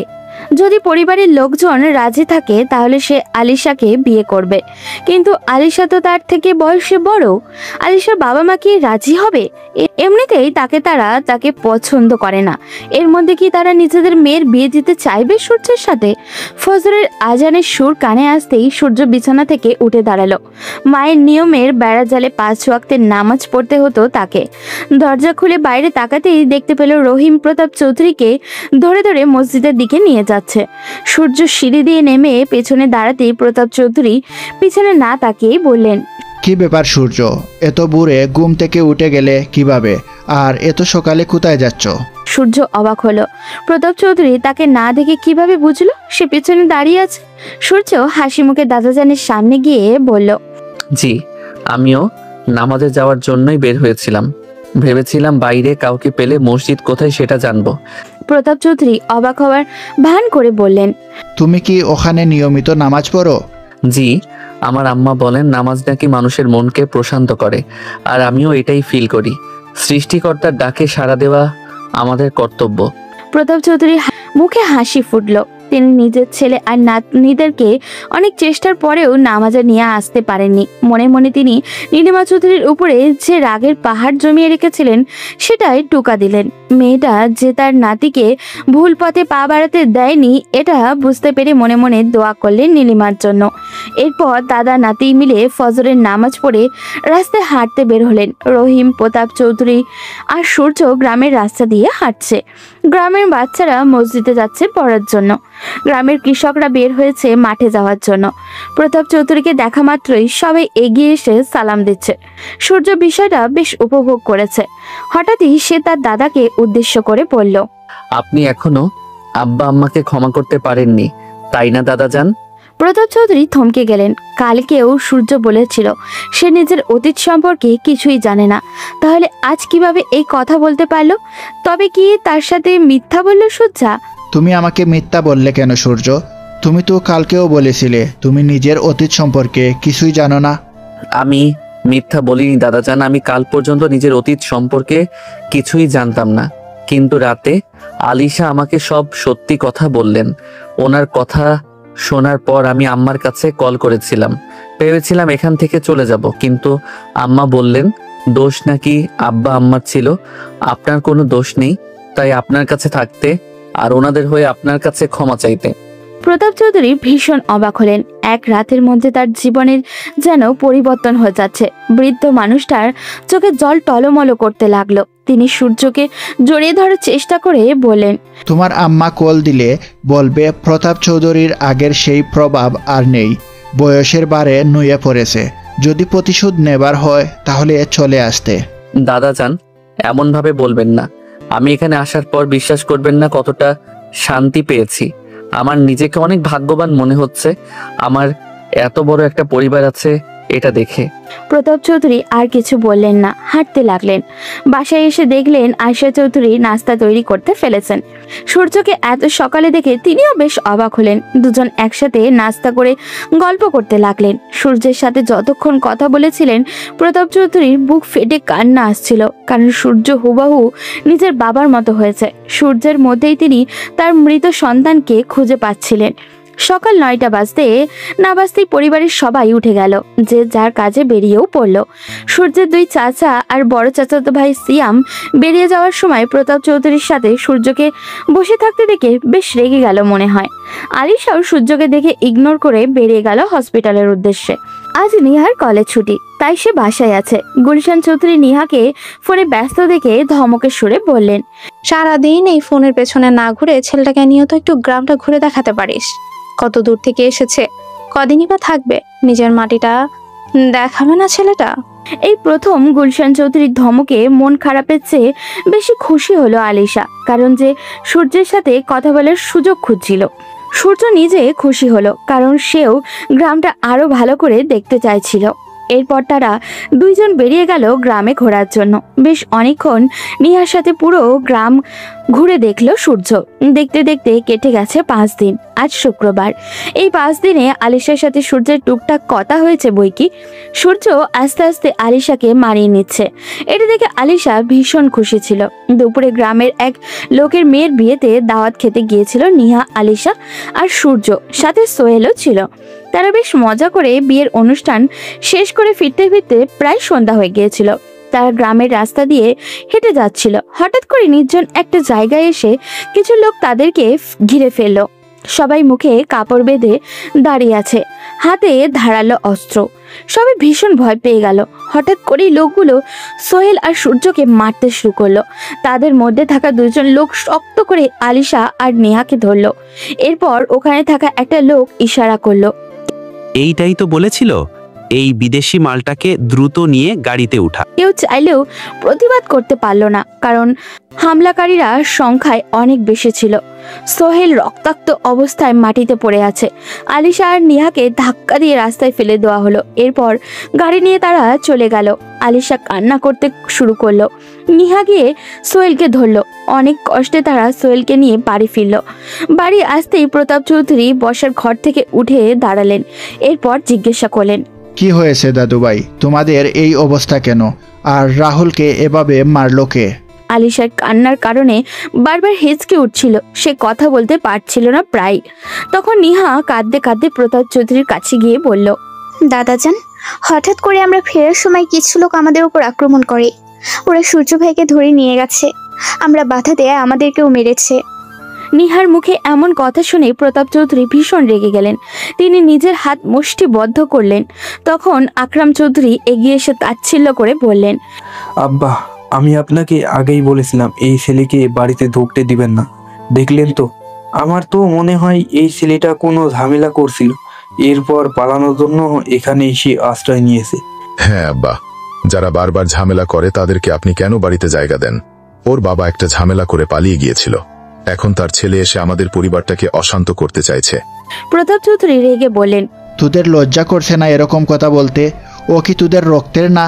একটা ছেলে এত বড় বিপদে পড়েছে, কিভাবে ওকে বিপদ থেকে উদ্ধার করা যায় সেটা চিন্তা না করে ওকে নিয়ে বাজে কথা বলছিস? গুলশান চৌধুরী নিজের রুমে ছিলেন। সিঁড়ি দিয়ে নামতে নামতে পুরো কাহিনী দেখলেন। তিনি দৌড়ে নিজের বাবার কাছে এসে কান্না করে বললেন, আব্বা, কে করলো এমন কাজ? ছেলেটা 2 দিন হলো না এ বাড়িতে এসেছে, এর মধ্যে এত বিপদ, বড় বিপদ হলো কিভাবে? আপা, আপনারা একটু বেশি চিন্তা করতেছেন। দেখেন, হয়তো নিজের বাবার মতো কোনো মেয়ের পিছু নিয়েছিল, সেজন্যই মেয়ের পরিবার ওকে মারতে আসছে। রোমানা, মুখ সামলে কথা বলো। তোমার মুখ দিন দিন বাড়ছে। আরেকবার এই কথা মুখ দিয়ে উচ্চারণ করলে তোমার জিভ আমি টেনে ছিঁড়ে ফেলবো। তখন আলিশা সবার সামনে চিৎকার করে উঠল। আলিশার চিৎকার শুনে সবাই চুপ মেরে গেল। আলিশা কান্না করতে করতে নিজেদের দাদার কাছে গিয়ে বলল, দাদু ভাই, আপনারা যেভাবেই হোক ওকে আমার কাছে এনে দিন। এতটা বছর আমি ওর জন্য অপেক্ষা করেছি, আজ ওকে কাছে পেয়েও এইভাবে হারিয়ে ফেলবো, এটা হতে পারে না। যদি ওকে না পাই তাহলে আমি নিজে কিছু একটা করে ফেলবো। তুমি শান্ত হও দিদিভাই, আমি এখনই খোঁজ নিচ্ছি। রহিম, তুই যা, গ্রামের কয়েকজন লোককে পাঠা ওকে খোঁজার জন্য। রহিম দ্রুত বাড়ির বাইরে এসে গ্রামের কিছু লোক জড়ো করে খুঁজতে বের হলো। আকরাম চৌধুরী, আফতাব চৌধুরী আর সিয়াম ও সূর্যকে খোঁজার নাটক করতে লাগলো, কিন্তু পুরো রাত খুঁজেও সূর্যের কোনো সন্ধান পাওয়া গেল না। ওদিকে সূর্যের মা অনবরত নিজের সন্তানকে কল করে যাচ্ছেন, কিন্তু সূর্য কল ধরছেন না। তিনি ভীষণ চিন্তায় পড়ে গেলেন। রাহাত একটু আগেও বলেছিল তারা সবাই বাংলাদেশে যাচ্ছে, এখন হয়তো তারা ফ্লাইটে আছে, তাই রাহাতও কল ধরছে না। তিনি একা একা বাসায় চিন্তায় অস্থির হয়ে পড়লেন। পরদিন সকাল হতেই রাহাত এবং বাকি লোকেরা বাংলাদেশে নামলো। রাহাত নেমে সূর্যকে কল করতে লাগলো, কিন্তু সূর্যের ফোন বন্ধ। হঠাৎ করেই এভাবে ফোন বন্ধ কেন, এটা ভেবে সে চিন্তায় পড়ে গেল। দুপুর গড়িয়ে বিকেল হলো। কোরিয়ান সেই কোম্পানির লোকজন দেশে নেমেছে বিকাল 3টার দিকে। তারাও সূর্যের সাথে যোগাযোগ চেষ্টা চালিয়ে যাচ্ছে, কিন্তু সূর্যকে পাওয়া যাচ্ছে না। সেজন্য রাহাত বাধ্য হয়েই সূর্যের মাকে কল করলো। নীলিমা চৌধুরী ফোন ধরতেই বললেন, রাহাত বাবা, আমার সূর্য কল ধরছে না কেন? ওর ফোন বন্ধ কেন বাবা? ম্যাডাম, আমি তো সেটা জানার জন্যই আপনাকে কল করছি। আমি আজকে সকালেই বাংলাদেশে নামলাম। প্রথমে ভাবলাম স্যার ব্যস্ত, তাই কল ধরতে পারছেন না, কিন্তু সারাদিন পেরিয়ে বিকেল হতে চলেছে, এখনো স্যার ফোন ধরছেন না। কালকে রাতেও তো স্যারের সাথে আমার কথা হলো। নীলিমা চৌধুরীর এবার কান্না করে দিলেন। তাহলে কি তার সাথে ছেলের সাথে খারাপ কিছু হয়েছে? তিনি কান্না করতে করতে রাহাতকে বললেন, বাবা, তুমি হাত গুটিয়ে বসে থেকো না। আদিলকে নিয়ে দ্রুত আমি একটা ঠিকানা দিচ্ছি, ওখানে যাও, গিয়ে দেখো ওকে পাও কিনা। আচ্ছা ম্যাডাম, আপনি চিন্তা করবেন না, আমি আদিল স্যারকে নিয়ে এখনই বের হচ্ছি। আপনি চিন্তা করবেন না, আপনার প্রেশার আছে, বলে যাবেন না। না বাবা, তুমি দ্রুত আদিলকে বলো আমার জন্য একটা টিকিটের ব্যবস্থা করতে, আমি দেশে আসতে চাই।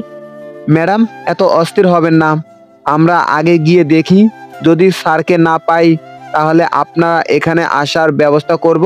আপাতত আপনি বিশ্রাম নিন। নীলিমা চৌধুরী শান্ত হতে পারলেন না। ওদিকে রাহাত আদিল আর সূর্যের কিছু গার্ডকে নিয়ে বেরিয়ে বলল নীলিমা চৌধুরীর দেওয়া ঠিকানা অনুযায়ী। বাকিদেরকেও হোটেলে থাকতে বলল। এখনো সূর্যের নিখোঁজ হওয়ার ব্যাপারটা ওই কোরিয়ান কোম্পানির লোকেদের জানানো হয়নি। মাঝে একদিন আছে, এরপরেই তাদের সাথে মিটিং। ওদিকে চৌধুরী বাড়িতে সবার থমথমে অবস্থা, কেউ খাবার মুখে তুলছে না। রাত তখন 9টার কাছাকাছি। রহিম এসে জানালো বাইরে বেশ কয়েকজন লোক প্রতাপ চৌধুরীর সাথে দেখা করার জন্য আসছে। প্রতাপ চৌধুরী দ্রুত তাদেরকে ভেতরে আনার কথা বললেন, কিন্তু ভিতরে আসার পর কেউ তাদের চিনতে পারল না। তখন রাহাত এগিয়ে গিয়ে প্রতাপ চৌধুরীকে বলল, স্যার, আমাদেরকে আপনারা চিনবেন না, আমরা সূর্য স্যারের অফিসের কাজ করি। ওনাকে গতকাল থেকে আমরা অনেকভাবে কন্ট্যাক্ট করার ট্রাই করছি, কিন্তু কোনোভাবে পারছি না। এরপর ওনার আম্মু আমাদেরকে এই ঠিকানা দিলেন। উনি কোথায়? চৌধুরীর বাড়ির সবাই বেশ অবাক হলে। সূর্য বলেছিল সে একটা রেস্টুরেন্টের ওয়েটার, কিন্তু এই লোকগুলো বলছে সূর্য তাদের বস।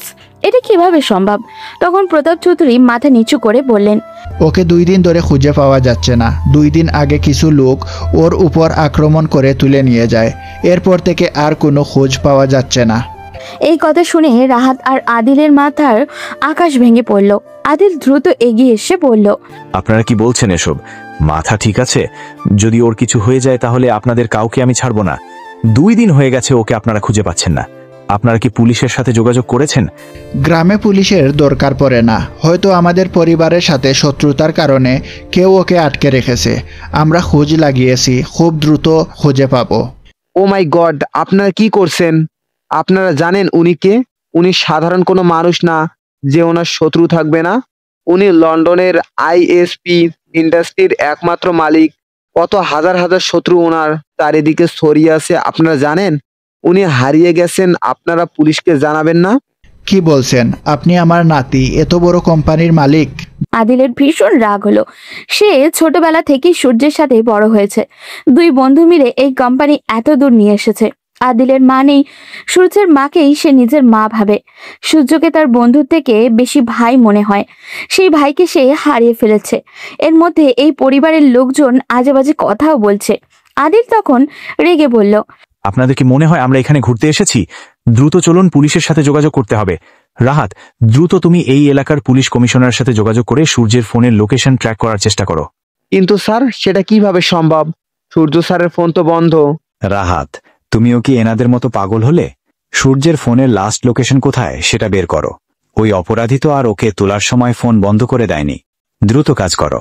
সূর্যের জন্য এত মানুষের ব্যস্ততা দেখে চৌধুরী পরিবারের সবাই হতভম্ব হলো। রাহাত পুলিশ কমিশনারের সাথে যোগাযোগ করলো। সময় গড়িয়ে চলেছে, রাত তখন 2টা।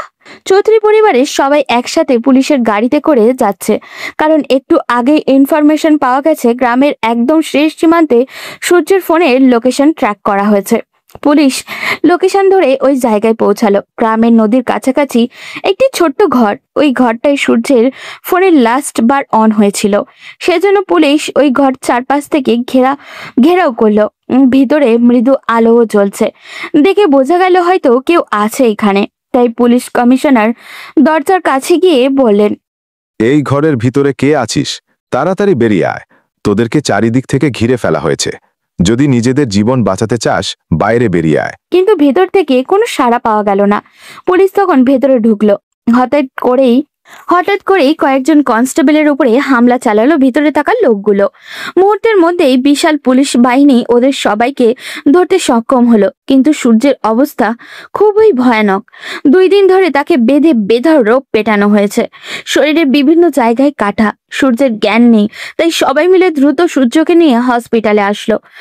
আলিশা নিজে সূর্যের সব চিকিৎসার দায়িত্ব নিল। ওদিকে পুলিশ অপরাধীদেরকে জিজ্ঞাসাবাদ শুরু করেছে। পুরো রাত এই আতঙ্কের মধ্যে কাটালো সবাই। পরদিন সকাল হতেই সূর্যের জ্ঞান ফিরল। চোখ মেলে তাকাতেই আলিশাকে নিজের পাশে বসে থাকতে দেখলো। সূর্য একটু নড়েছে দেখে আলিশা সূর্যের কাছে গিয়ে বলল, সূর্য, তুমি আমার কথা শুনতে পাচ্ছ? জি, আমাকে এখানে কে নিয়ে আসলো? আমরা সবাই তোমাকে এখানে নিয়ে এসেছি। গতকালই তোমাকে উদ্ধার করা হয়েছে। এখন বেশি কথা বলো না, চুপচাপ শুয়ে থাকো। বলেই আলিশা বাইরে গিয়ে কথাটা জানালো। কেউ আর সহ্য করতে পারল না। প্রতাপ চৌধুরীর সাথে সবাই একত্রে ভেতরে ঢুকে গেল। আলিশা বাধা দিয়েও তাদেরকে আটকাতে পারল না। সূর্য, রাহাত আর আদিলকে সামনে দিকে বেশ অবাক হয়েই বলল, রাহাত, আদিল, তোমরা এখানে কিভাবে আসলে? স্যার, আমরা আপনার ফোনে অনেকবার ট্রাই করার পরও যখন আপনাকে কানেক্টেড করতে পারছিলাম না, তখন ম্যাডামের কাছে কল করলাম। উনি আমাদের এই লোকেশনটা দিয়েছে। আম্মাকে সবকিছু বলে দিয়েছো তোমরা? না স্যার, এখনো কিছু বলেনি। উনি ভীষণ চিন্তায় ছিলেন, তাই রাতে কল করে বলেছিলেন আপনি একটা কাজে গিয়েছিলেন, এখন ঠিক আছেন।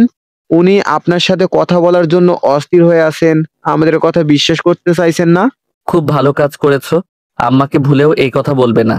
পরিবারের সবাই ততক্ষণে উপস্থিত হয়ে গেছে। সূর্য তার চাচাদের দিকে তাকালো। তারা এই ঠান্ডা রুমের ভিতরেও অনবরত ঘামতে শুরু করেছে। প্রতাপ চৌধুরী তখন সূর্যের কাছে গিয়ে মাথায় হাত বুলাতে বুলাতে বললেন, দাদুভাই, তুমি আমাকে ক্ষমা করে দিও। আমি তোমাকে রক্ষা করতে পারলাম না।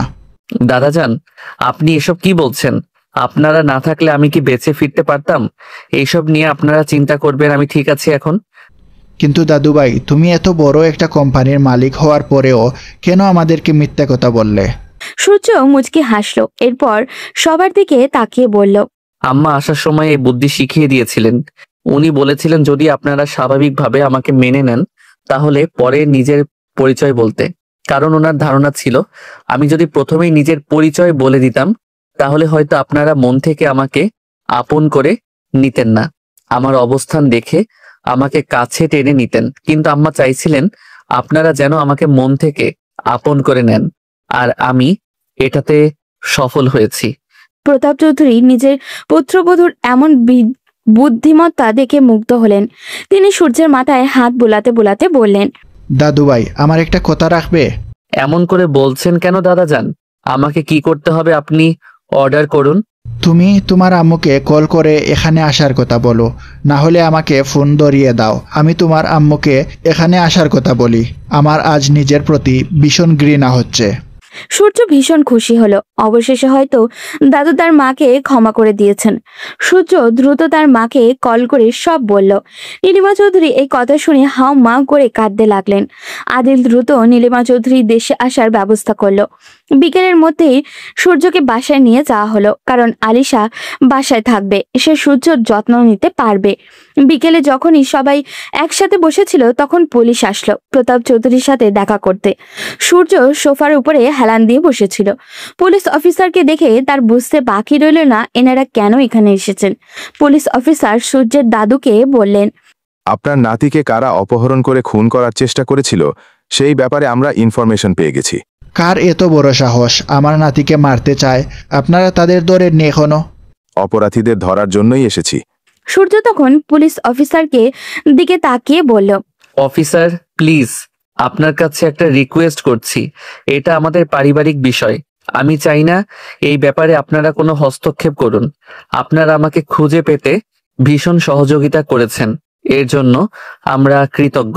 কিন্তু এই ব্যাপারটা নিয়ে আর সামনে এগোনোর কোনো প্রয়োজন নেই। কি বলছেন? আপনার মতো এত বড় একজন বিজনেসম্যানকে খুন করার চেষ্টা করেছে, তাদের শাস্তি হওয়া দরকার। ওরা যদি আবার আপনার ক্ষতি করতে চায়? আমার বিশ্বাস ওনারা এই কাজ আর করবেন না। মানুষ নিজের রক্তের সাথে কখনোই বেইমানি করতে পারে না, ওনারাও করবেন না। এটা ওনাদের লোভের কারণে হয়েছে। আপনারা প্লিজ এখন চলে গেলেই আমরা খুশি হব। আপনাদের যেমন ইচ্ছা, তবে কোনো প্রয়োজন হলে আমাদেরকে জানাবেন। প্রতাপ চৌধুরী এতক্ষণ চুপ করেছিলেন। তার বোধগম্য হয়ে গেছে কারা এই কাজ করেছে। তিনি নিজের দুই ছেলের দিকে তাকালেন, তারা মাথা নিচু করে দাঁড়িয়ে আছে। সূর্যের এমন মহানুভবতা দেখে সূর্যের বড় চাচা অর্থাৎ আকরাম চৌধুরী এসে সূর্যের হাত চেপে ধরে বললেন, বাবা তুমি আমাদেরকে ক্ষমা করে দাও, আমরা বুঝতে পারিনি, লোভে পড়ে এই কাজ করে ফেলেছিলাম, দয়া করে আমাদেরকে ক্ষমা করে দাও। হে বাবা, আমরা ভেবেছিলাম হয়তো তুমি সম্পত্তির ভাগ নেওয়ার জন্য এখানে এসেছ, তাই এমন জঘন্য কাজ করেছি, আমাদের ক্ষমা করো। প্রতাপ চৌধুরী তখন তার দুই ছেলের দিকে তাকিয়ে বলেন, তোদের লজ্জা করছে না? নিজের আপনজনকে খুন করার মতো জঘন্য চিন্তা তোদের মাথায় আসলো কি করে? তোদের দুইজনকে আজকের পর থেকে আমার বাড়িতে আর দেখতে চাই না আমি। সূর্য তখন তার দাদুর হাত ধরে বলল, দাদু, শেষ বয়সে আর নিজের ছেলেদেরকে হারাবেন না। ওনারা ভুল করেছেন, কিন্তু দেখেন ওনারা নিজেদের ভুল বুঝতে পেরেছেন। আমি চাই না এই পরিবারটা আবার ভেঙে যাক। দয়া করে ওনাদেরকে ক্ষমা করে দেন। প্রতাপ চৌধুরী নিজের নাতির মাথায় হাত বুলিয়ে দিয়ে বললেন, তোদের লজ্জা হওয়া দরকার। এই বাচ্চা ছেলেটা বুঝতে পারছে পরিবার কতটা গুরুত্বপূর্ণ, কিন্তু তোরা বুড়ো হয়েছিস, এখনো বুঝিসনি? আলিশা ততক্ষণে পাশে দাঁড়িয়েছিল। নিজের বাবার এই রকম কাজে সে ভীষণই লজ্জিত। প্রতাপ চৌধুরী তাকে দাঁড়িয়ে থাকতে দেখে ইশারায় সূর্যের পাশে বসতে বললেন। আলিশা বসতেই তিনি সূর্যের হাত আলিশার হাতের উপরে দিয়ে বলল, নেও দিদিভাই, আজ তোমার সম্পদ তোমায় ফিরিয়ে দিলাম। পারবে তো আমার দাদুভাইকে আগলে রাখতে? আলিশা বেশ লজ্জা পেল। বাড়ির সবার মুখে হাসি। রাহাত আর আদিলও সূর্যকে এত খুশি দেখে নিজেরাও বেশ খুশি হলো। রাহাত নিজের ফোনটা হাতে নিয়ে বলল, আপনার মাইন্ড না করলে সবার একসাথে একটা পিকচার হয়ে যাক। সবাই হাসি মুখে একসাথে দাঁড়ালো। রাহাত সবার ছবি তুলল। আদিল তখন বেশ জোরেই বলল, বাজনা শুরু কর, ম্যাডাম আসছে, বন্ধুর বউকে নিয়ে একেবারে ফিরবো। হ্যাঁ স্যার, আসলাম মিটিং এর জন্য, কিন্তু এসে কফিলের বিয়ে খেয়ে যাচ্ছি। বিয়েতে কিন্তু সান্ডার বিরিয়ানি মাস্ট লাগছে। রাহাতের কথায় সবাই একত্রিত হেসে উঠল। আমাদের জীবনে পরিবার এমনই, এখানে হাসি কান্না আবেগ সব মিলিয়ে মিশে একাকার হয়ে যায়। শত ঝগড়া মারামারির পরেও দিন শেষে যেখানে মানসিক শান্তি পাওয়া যায়, সেটাই তো আমাদের পরিবার। ভালো থাকুক আমাদের সবার পরিবারের প্রতিটি সদস্য। আজ এই পর্যন্তই, দেখা হবে পরবর্তী কোনো গল্পতে। সেই পর্যন্ত সবাই ভালো থাকবেন এবং সুস্থ থাকবেন।